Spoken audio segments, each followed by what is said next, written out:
why couldn't or how couldn't the previous owner come up with like do a raise of their own and start getting these things, because that's what y'all are going to do. You're going to get these things rent ready, and turn them the right way. Yeah. If they couldn't turn them before, why could, if it's such a great asset and there's so much equity in it, why couldn't they raise money? And I know you're not in their business, but yeah, well, that is what a lot of groups are doing that are in trouble right now. So other distressed sellers are doing a second capital raise or placing pref equity on a deal to do what you just said.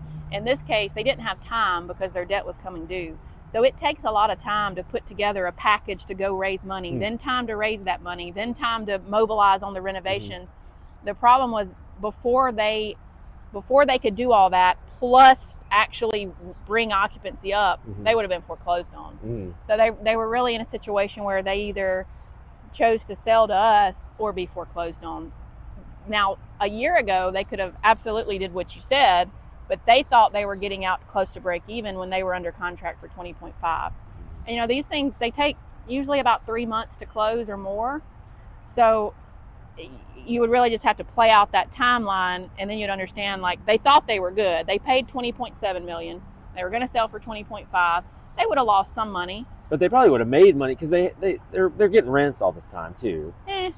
Maybe. Yeah, they owed a lot of contractors. So by the time they paid off everybody in Hoover they owe, Okay. They would have definitely A lost. little bit closer to